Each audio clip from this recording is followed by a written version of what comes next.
గుర్తుకొచ్చింది. ఈ గర్భగుడి నుంచి 250 కిలోమీటర్ల దూరంలో స్వరంగ మార్గం ఉందని తెలిసి అందులో ఏదో నిధులు కూడా ఉన్నాయని చెప్తూ ఉంటే వాటిపైన స్టడీ చేద్దామని వచ్చిన. శుభం నాయన. ఎవతవే నువ్వు నా కూతురు కన్నం తినిపిస్తున్నావు? పిన్ని, ఇంకొక్కసారి అలా పిలిచేవనుకో నాలుక చీరేస్తాను.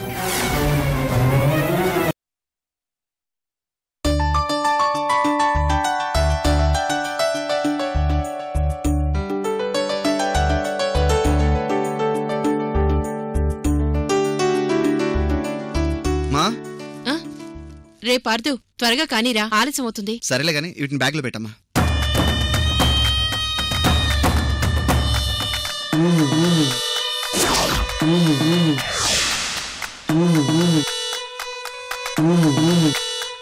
ఏంట్రా ఇది? ఏం లేదమ్మా, రేపు బర్త్డే కదా, తనకు లావణ్యకు గిఫ్ట్ ప్యాక్ చేయించాను. అదేంట్రా, మీ అత్తగారికి మామగారికి బట్టలు తీసుకోమని చెప్పాను, తీసుకోలేదా? తీసుకొస్తానమ్మా.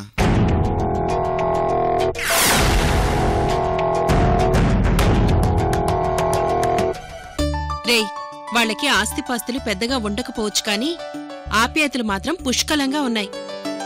అలాంటి మంచి కుటుంబానికి నువ్వు అల్లుడిగా వెళ్ళావు, ఎంతో అదృష్టం. అమ్మా, నీకు అమూల్య అన్నా అమూల్య వాళ్ళ ఫ్యామిలీ అన్నా చెప్పలేనంత ఇష్టం, అంతే కదా? రేయ్, అంతకంటే మంచి ఫ్యామిలీ ఎవరికి దొరుకుతుందిరా? చూడు, సమయానికి మీ నాన్న మీ బావ కూడా లేరు. నాకు మాత్రం ఏం తెలుసమ్మా, అమూల్య పుట్టినరోజుందని నాకు చెప్పలేదు. తను ముందే చెప్పుంటే అమూల్య లావణ్యల పుట్టినరోజు ఇక్కడే గ్రాండ్ గా చేసేవాళ్ళం. నాన్నను కూడా ఇక్కడే ఉండమని చెప్పేవాడిని కదా. సరే సరే, వెళ్ళి త్వరగా రెడీ అవ్వు, లేట్ అవుతుంది. అలాగే అమ్మా. అమ్మా, మళ్ళీ ఏమైందిరా? ఏం లేదు, నేను రోజు బాత్రూంలో స్నానానికి వెళ్ళినప్పుడు టవలు సోప్ రెడీగా పెట్టుంచేదానివి కదా, ఈ 2 రోజుల నుంచి ఎందుకు పెట్టట్లేదు? రేయ్, అవి రోజు పెట్టి వెళ్లేది నేను కాదురా, అమూల్య. అమూల్యనా? మరైతే రోజు నేను ఆఫీస్కి వెళ్ళేటప్పుడు ఏ డ్రెస్ వేసుకోవాలో ఆ డ్రెస్కి మ్యాచింగ్ బెల్ట్, షూ ఇవన్నీ బెడ్ దగ్గర పెట్టేది కూడా అమూల్యనా? ఒరేయ్, నువ్వు తినే టిఫిన్ దగ్గర నుంచి అన్ని పనులు చూసుకునేది అమూల్యేరా. నీ గురించే కాదు, నా గురించి, మీ నాన్నగారి గురించి కూడా ఆలోచించేది అమూల్యే. మీ నాన్న ఎప్పుడెప్పుడు ఏ టాబ్లెట్స్ వేసుకుంటాడో నాకంటే ఎక్కువ అమూల్యకే తెలుసు.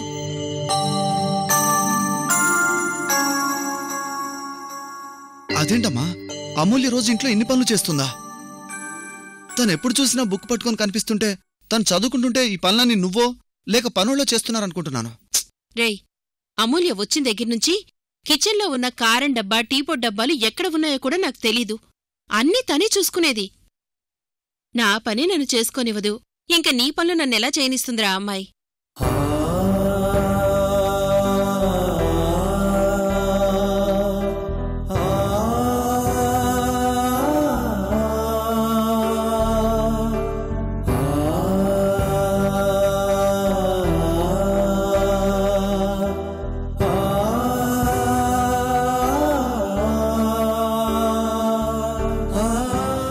పార్దుగారండి, మీకు మా ఊరి గుళ్ళో ఉన్న దేవతకి పెద్ద తేడా కనిపించడం లేదండి.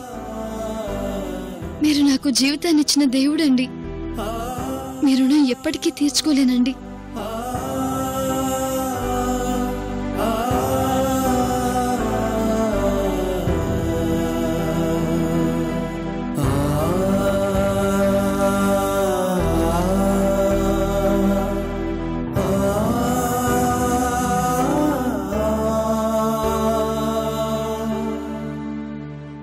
రేయ్, దేని గురించి ఆలోచిస్తున్నావు? అమ్మా, నాకో విషయం చెప్పు, నువ్వు నాన్న ఎప్పుడైనా గొడవ పడ్డారా? రేయ్, ఈ సందర్భం ఏంటి? నువ్వు అడిగే ప్రశ్నేంటి? అమ్మా, అడిగిన దానికి సమాధానం చెప్పు. భార్యాభర్తల మధ్య గొడవలు రాకుండా ఎందుకుంటాయిరా? ఆయన తిట్టడం, నేను అలిగి పుట్టింటికి వెళ్లడం, అబ్బో, మా మధ్య చాలాసార్లు గొడవలు జరిగిపోయాయి. మరి అన్నిసార్లు గొడవ పడ్డప్పుడు మీకెప్పుడూ విడిపోవాలనిపించలేదా? రేయ్, నీకేమైనా దెయ్యం పట్టిందా? ఏంట్రా డౌట్లు? అమ్మా ప్లీజ్, అడిగిన దానికి చెప్పమ్మా. రేయ్, ఎన్ని గొడవలు పడ్డా నా మెడలో మీ నాన్న కట్టిన ఈ తాళుంది.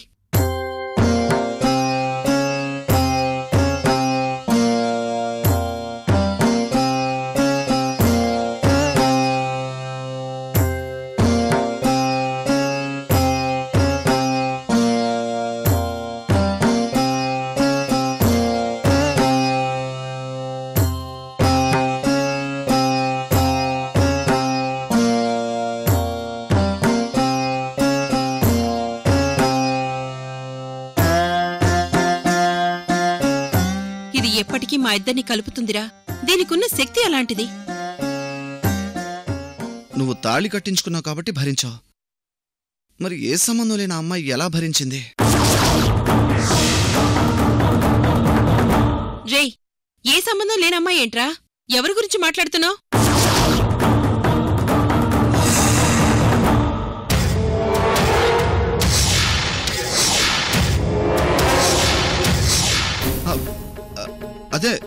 అదేనమ్మా, మా ఫ్రెండ్ ఇంకో అమ్మాయితో లివింగ్ రిలేషన్ పెట్టుకున్నాడు. పెళ్లి కాకుండా ఇద్దరు కలిసి ఉంటున్నారు. వాడు ఆ అమ్మాయిని ఎన్నిసార్లు తిట్టినా ఆ అమ్మాయి వెళ్ళిపోకుండా అన్ని భరిస్తుందమ్మా. రే, ఈ రోజుల్లో అలా భరించేవాళ్ళు ఎవరుంటారా? నిజంగా అలా ఉంటే ఆ అమ్మాయికి సహనం ఎక్కువనర్థం. సరే సరే, త్వరగా వెళ్ళిరా, లేట్ అవుతుంది. సందర్భం లేకుండా ఏంటేంటో అడుగుతున్నావు. వెళ్ళు.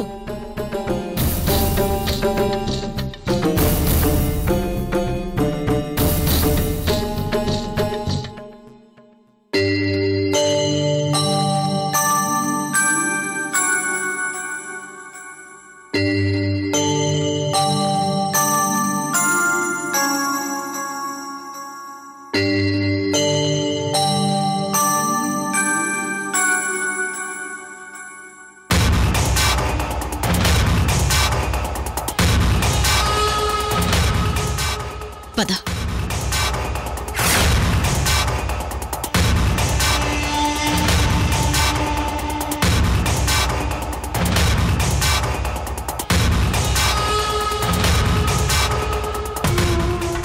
నిజంగా నేను తనని కట్టుకున్న భర్తను కాదు, కేవలం తనని ఇక్కడికి తీసుకొచ్చి చదివిస్తున్నానన్న రీజన్తో అమూల్య ఎంత చేస్తుందా? ఏంటి అమ్మాయి ఫ్రెండ్ కంటే ఎక్కువ అనిపిస్తుంది. అసలు నాకు ఈ అమ్మాయికి మధ్య ఉన్న రిలేషన్ ఏంటి?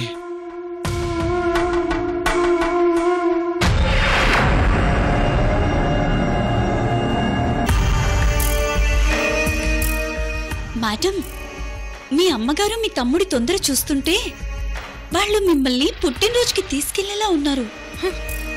నేను తోక ఊపుకుంటూ వీళ్లతో పాటు అక్కడికి వెళ్తే, అది క్యాండిల్స్ ఉదుతుంటే, బర్త్డే కేక్ కట్ చేస్తుంటే ఆనందంగా క్లాప్స్ కొట్టి దానికి బర్త్డే విషెస్ చెప్పడానిక నేను ఇక్కడుంది. ఇప్పుడు వేరే మార్గం లేదు మేడం. పరిస్థితి చూస్తుంటే మీరు వెళ్ళక తప్పేలా లేదు. ఏ అంబారి, నేను కాదు, ఈ ఇంట్లో వాళ్ళని కూడా ఆ అమూల్య ఇంటికి వెళ్ళనివ్వకుండా చేస్తాను. ఎలా మేడం?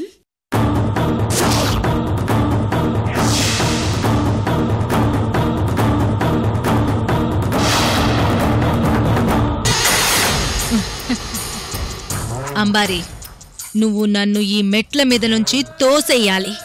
అదేంటి మేడం, నేను మిమ్మల్ని తోసేయాలా? వద్దు మేడం. ఏయ్, చెప్పింది చెయ్యి, నన్ను తోసేయ్. సరే సరే, మీరంత సరదా పడుతుంటే నేను మాత్రం ఏం చేసి చేస్తాను? గోవిందా గోవిందా. అమ్మాయి గారు, అమ్మాయి గారు,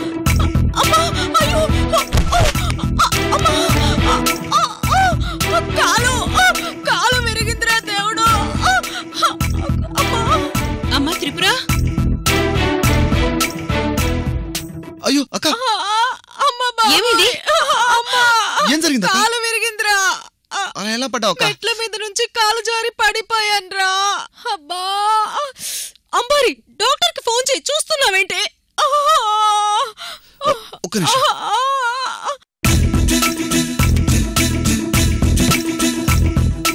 అమ్మా, అమ్మా, నా కాలే.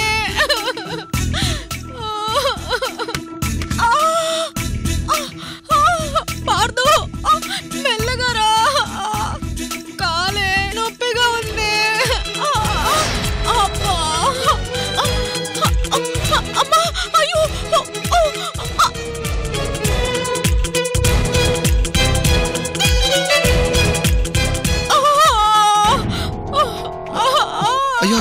కొంచెం ఊర్చుకో. Hello doctor.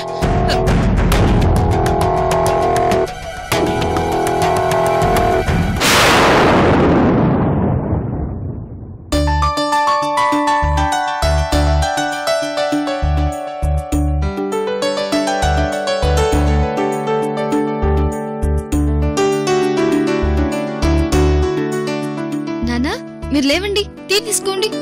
నేను చెల్లి పనిచేస్తాం.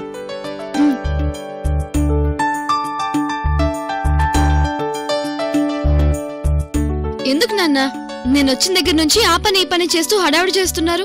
అదేంటి తల్లి, నీ పెళ్ళైన తర్వాత మొదటిసారిగా అల్లుడు మన ఇంటికి వస్తున్నాడు. అల్లుడు గారు అసలే పెద్దింట్లో పుట్టి పెరిగారు. ఇక్కడ సౌకర్యాలని చూసుకోవాలి కదమ్మా. నాన్నా, దుప్పట్లన్నీ ఉతికి పెట్టించేశాను. బావ వాళ్ళిక్కడికి రాగానే ఏ లోటు రానివ్వను, సరేనా? అమ్మా అమూల్య, మీ అత్తగారికి మీ ఆడపడుచు కూడా అన్ని ఏర్పాట్లు చేసి పెట్టాను. వాళ్ళు ఉండేది 2 రోజులైనా ఇక్కడ సంతోషంగా ఉండాలిగా. ఏంటి తల్లి అలా చూస్తున్నావు? ఏం లేదు నాన్న, ఇంతకాలం నా కోసం ఎంతో కష్టపడ్డావు. ఇప్పుడు పార్థుగారి ఫ్యామిలీ కోసం కూడా కష్టపడుతుంటే నాకు అదోలా ఉంది నాన్న. అదేంటమ్మా, పార్థుగారి ఫ్యామిలీ అంటే ఎవరు? మీ అత్తగారి కుటుంబమేగా. నా అల్లుడికి మావగా నేను చేయకపోతే ఇవన్నీ ఎవరు చేస్తారమ్మా?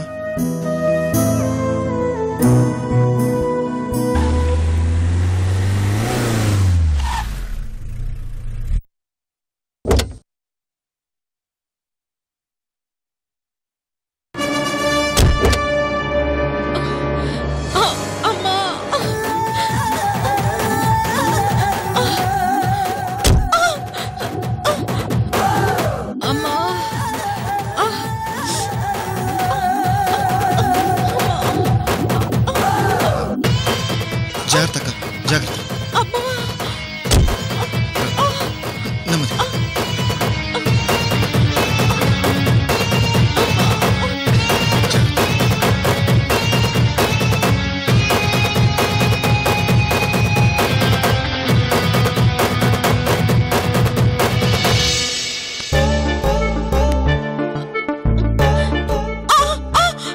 కాస్త తట్టుకోమా.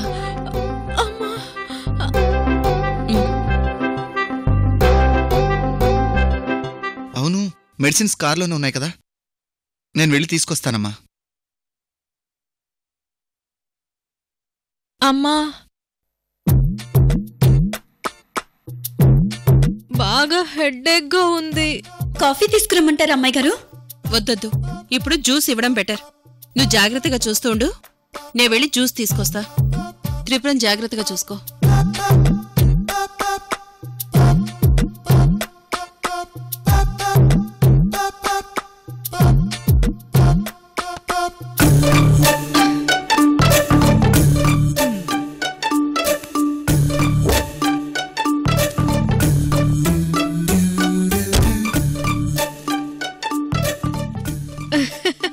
నన్ను భలే క్యాచ్ చేసావే. హాస్పిటల్లో డాక్టర్ని భలే మేనేజ్ చేశావు. ఐడియా మీదే కదమ్మా. మీరు నా ముందు పడేసిన డబ్బుని ఆ డాక్టర్ ముందు ఎరవేశాను. డబ్బు ఎవరికి చేదమ్మా, వెంటనే పడిపోయాడు.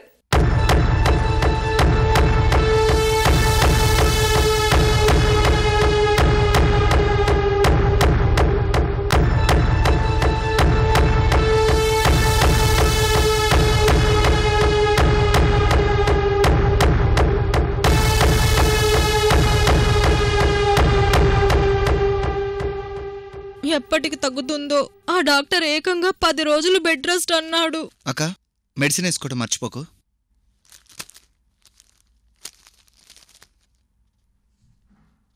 పది రోజులు మంచం కదలకుండా డాక్టర్ గారు బెడ్ రెస్ట్ తీసుకోమని చెప్పారు. ఈ 4 రోజులు నువ్వే దగ్గరుండి చూసుకో అంబారి.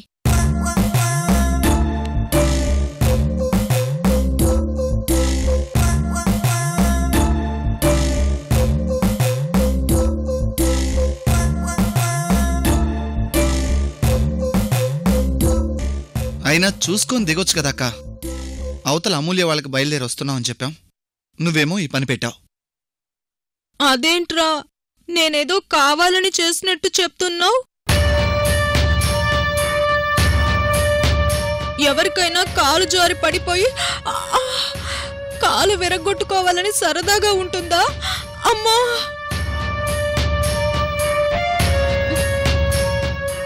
అమ్మా, నీకు నీ కొడుక్కి ఫంక్షనే ఇంపార్టెంట్ అయితే మీరే వెళ్ళేసి రండి. నేను అంబారి ఇక్కడే ఉంటాము. అబ్బబ్బబ్బా, ఇప్పుడు ఏమైందని? రే పార్దు, ఇప్పుడు దాన్ని ఇలా వదిలేసి మనం మాత్రం వెళ్తే బావుండదురా. పైగా తనను చూసుకునే వాళ్ళు కూడా లేరు కదా. నువ్వే అమూల్యకు ఫోన్ చేసి మనం రావట్లేదని సర్ది చెప్పే.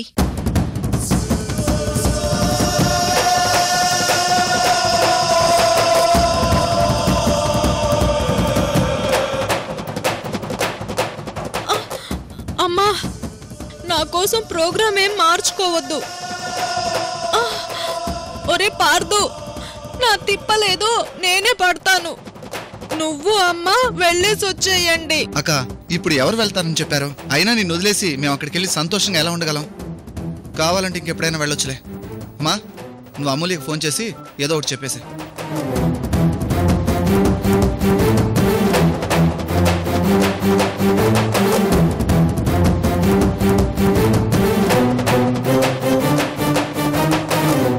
అక్కా, ఏంటక్క ఆలోచిస్తున్నావు?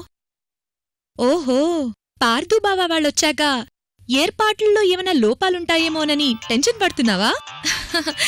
నేను ఏ లోటు రాకుండా చూసుకుంటానని చెప్పాను కదా.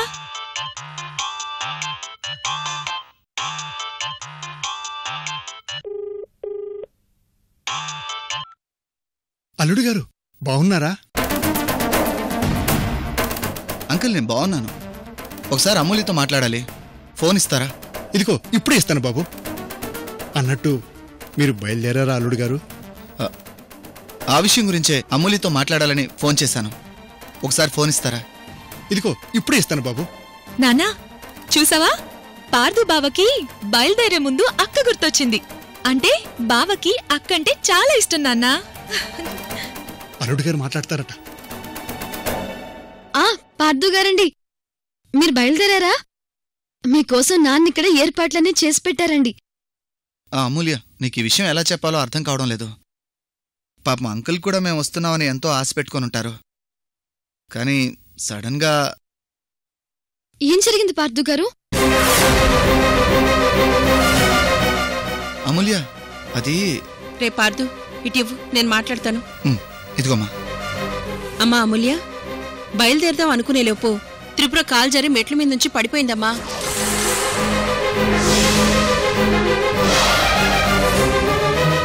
డాక్టర్ గారు 10 రోజుల వరకు బెడ్ రెస్ట్ కావాలి అన్నారు.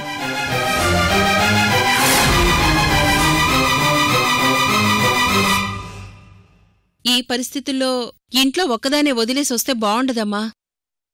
అయ్యో అత్తయ్య గారు, మీరు ఫంక్షన్ గురించి ఆలోచించకండి. పుట్టినరోజుదే ఉందిలేండి. ఈ సంవత్సరం కాకపోతే ఇంకో సంవత్సరం వస్తుంది. ముందు వదిన గారి జాగ్రత్త అండి.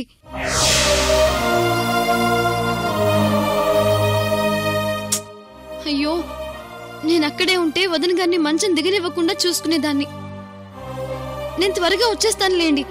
అత్తయ్య గారు, వదిన గారి ఆరోగ్యం గురించి మీరేం బాధపడకండి. అదేంటమ్మా, మీ నాన్నగారు మేము వస్తున్నామని ఆశ పెట్టుకొని వచ్చి మరీ అడిగారు కదా. ఇప్పుడు మేం రాలేనందుకు నీకు బాధగా లేదా? అయ్యో, మీరు మా గురించి ఆలోచిస్తున్నారా? నేను త్రిపుర వదిన గురించి ఆలోచిస్తున్నానండి.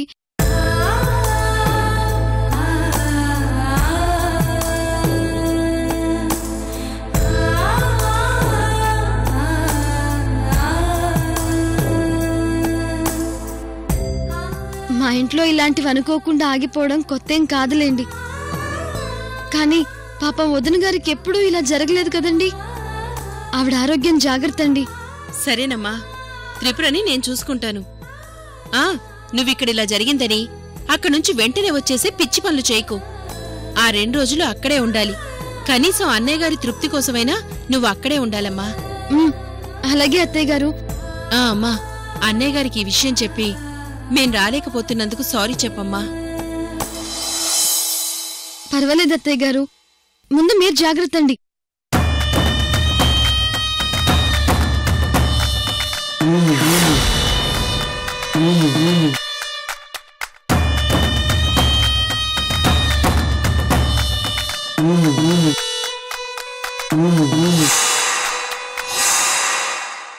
ఏమ్మా ఏమంటున్నారు మీ అత్తయ్య గారు? నాన్న, ఏంటమ్మా ఏం జరిగింది? అల్లుడు గారు వాళ్ళు బయలుదేరలేదా? అక్క ఏం జరిగింది? అలా ఉన్నావేంటి? నాన్న, నువ్వు బాధపడద్దే. ఏంటమ్మా ఏం జరిగింది? త్రిపుర వదిన గారు కాలు జారి కింద పడి కాలు విరుక్కొట్టుకున్నారంట. అదే అత్తయ్య గారు ఫోన్ చేసి చెప్పారు. అయ్యయ్యో, ఇప్పుడు ఎలా ఉందట తనకి? 10 రోజుల వరకు బెడ్ రెస్ట్ తీసుకోవాలట నాన్న. పాపం వాళ్ళ నా బర్త్డే గురించి ఆలోచిస్తున్నారు. పుట్టినరోజే ఉందమ్మా. ఈ సంవత్సరం కాకపోతే వచ్చే సంవత్సరం వస్తుంది. మీ ఆడపడుచు బాగుంటే చాలు. వాళ్ళు రాలేనందుకు బాధపడద్దని చెప్పు. ఇప్పుడు కుదరకపోతే రేపు దసరా పండుగ అల్లుడిని తీసుకొద్దాం.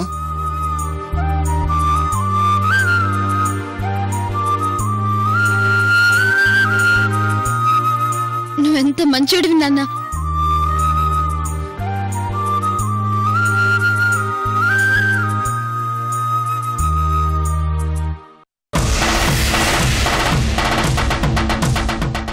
ఎందుకోసమేనా తల్లి నన్ను ఇక్కడికి పిలిపించావు? నన్ను నా చెల్లిని వేరు చేస్తావా?